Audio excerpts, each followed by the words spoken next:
Hi, welcome back to Spotlight with Grey Area. My name's Lauren Jerry, and we're super excited to have South Africa's Shimza joining us today. Um, Combining his unrelenting passion for music with an inextinguishable desire to make a positive impact on his surroundings, Shimza is a totem figure in South Africa's music scene and arguably the leader of the new Afro Tech movement. So Shimza, thank you for joining us today. Thank you for having me, man. Yeah, and we're gonna get right into it. So let's go back to the early days. How did you get started as a DJ? I think it just stemmed from the love of music that I grew around. My parents, my brother used to play a lot of music in the house, and I think by that time there was a radio station which was a youth radio station, which was actually starting in South Africa called YFM.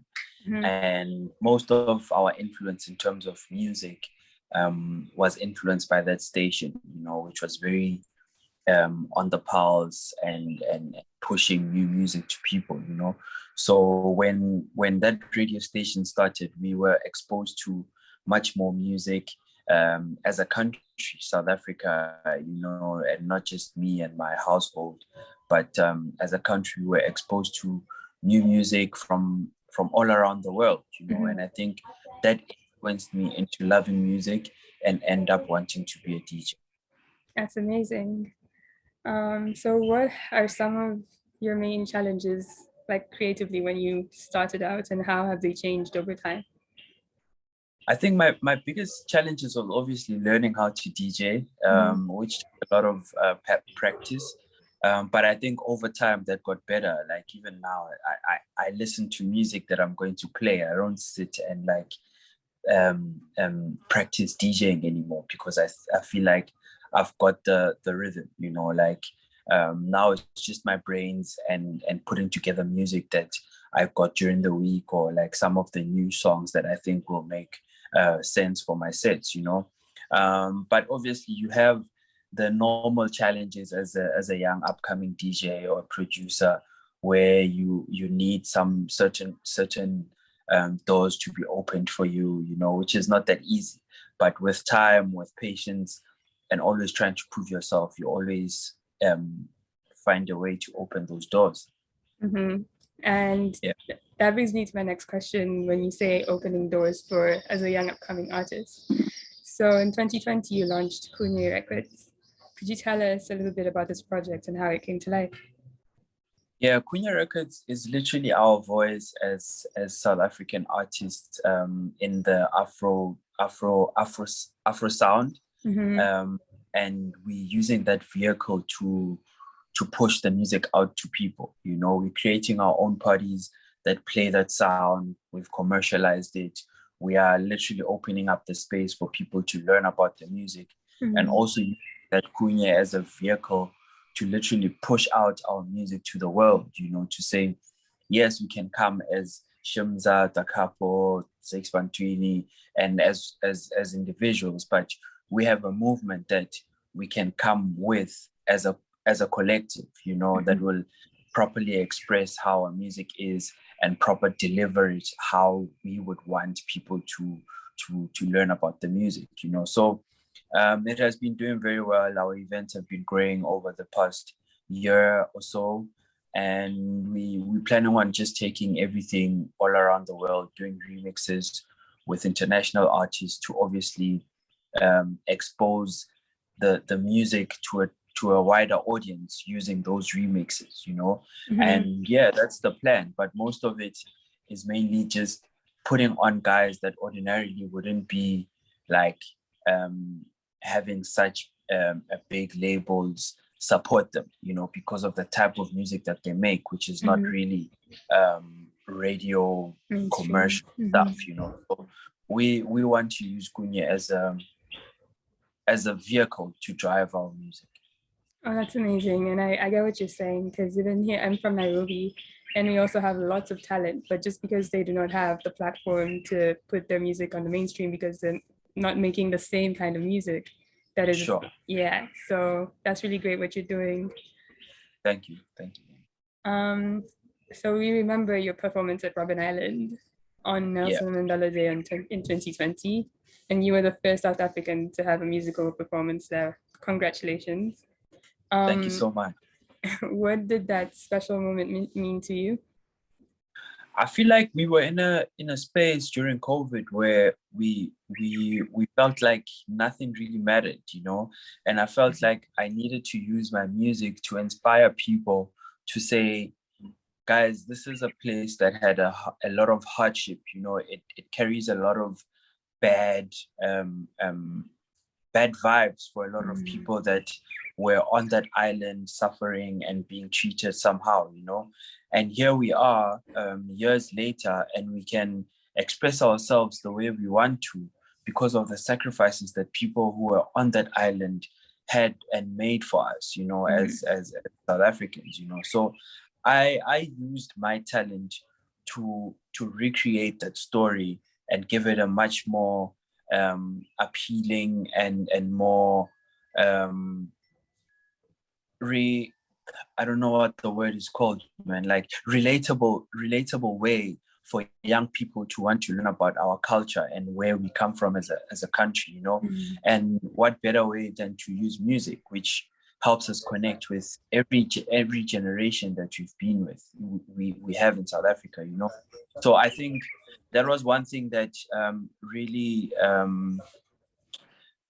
inspired me, you know, to teach the young people that follow me about our history, because when they see me playing on this island, they ask themselves, where's this guy? Why is it so important that he is doing this thing on Robben Island, you know? So then we get to educate young people about this thing, and hopefully they will also learn and teach other generations, so that our history does not fall with the past, you know. We keep it going and we keep educating people about where we come from as a country. That's very well said, and I agree with everything that you're saying. Music has been a way, especially as Africans, like even during slavery and colonization, we always use music to come together and like to commune and just like be there for one another. So that's really great. Yeah.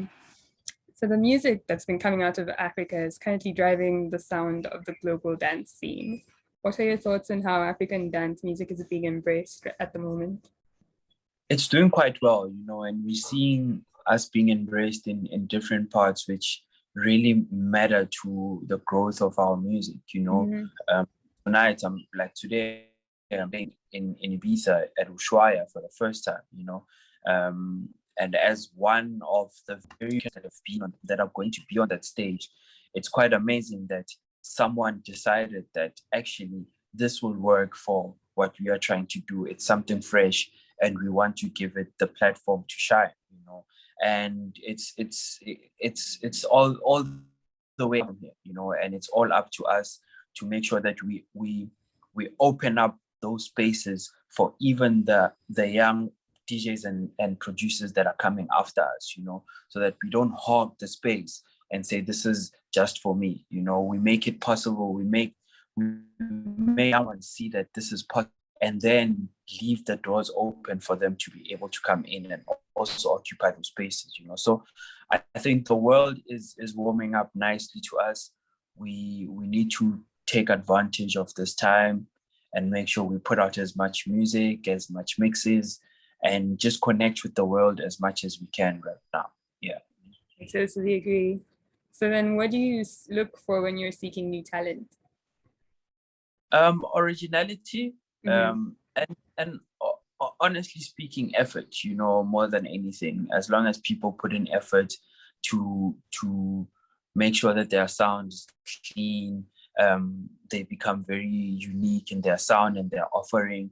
And we're seeing that happen, you know. We're seeing the likes of Mpowe from South Africa. We're seeing it with like Inunaba, who's also doing well in the international market, and a lot of other African artists, you know, like the guys from Gondwana are putting out music from everywhere. Everywhere. That's quite cool. We're all pushing in different directions. And I think the more we do, the more we inspire, and the more we will grow as a.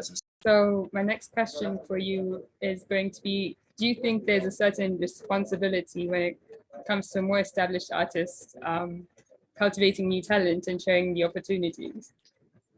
It's not a must. You know, we must not think that people who are at the top owe us anything. You know, like you need to put the onus on yourself to work hard to be noticed, so that people see your value in certain spaces, and not wait for handouts. You know, so I think the culture of waiting for handouts must stop, and people need to work hard to make sure that they're noticed, and they work hard to make sure that their brands and music is out there. You know, it's inevitable, man.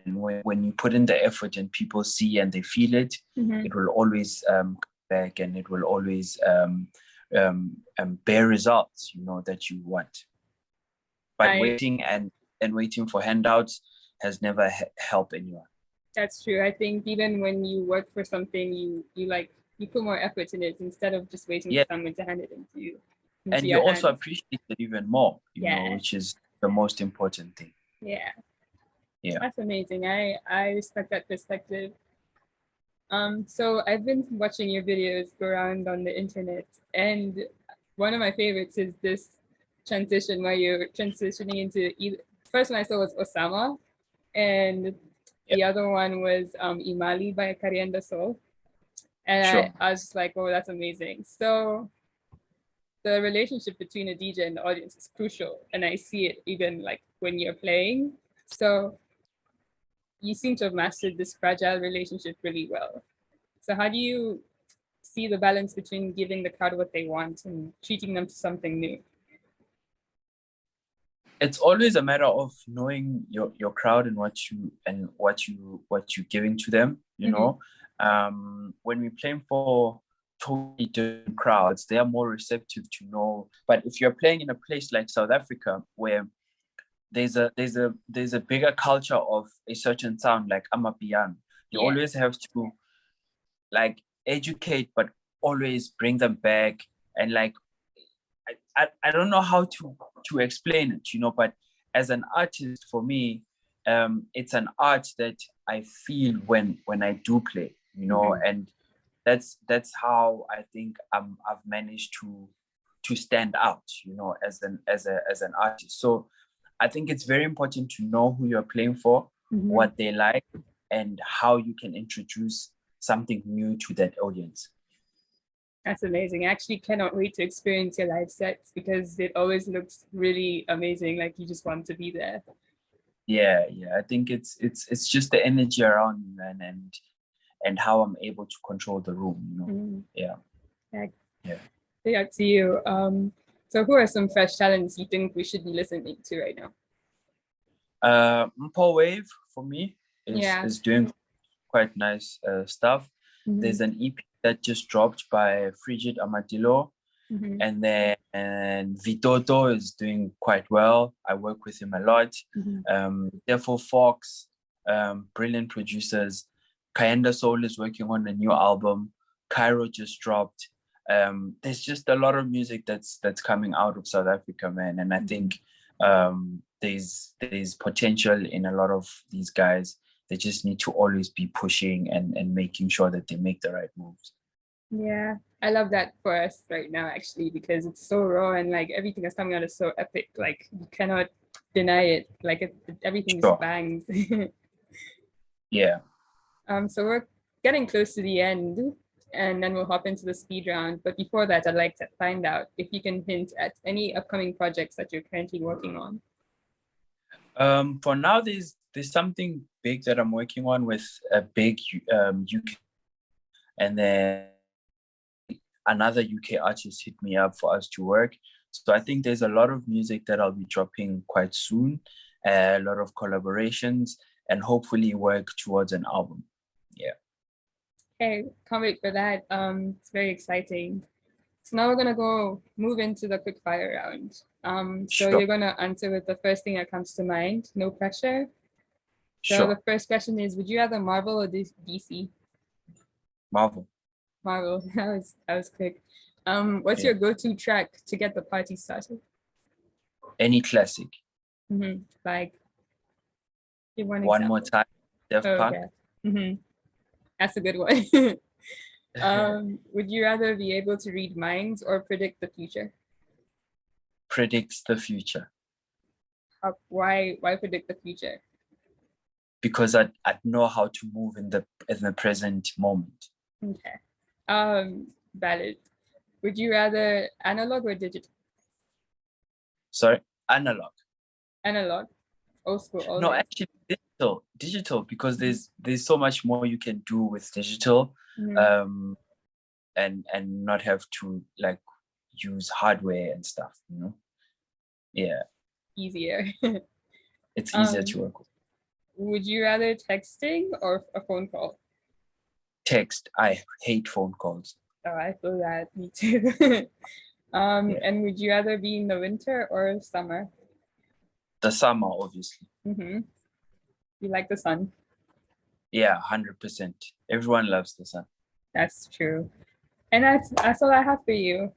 So thank you so much for engaging with us. It's been really nice getting to hear your thoughts and certain things concerning music and the African space. And yeah, thank you for making the time to be a part of this. Thank you so much, man. I actually have to run because I have a show at 5. That's no worries. You're gonna kill it. Yeah, have a good one. Thank you so much. Okay, bye. Bye.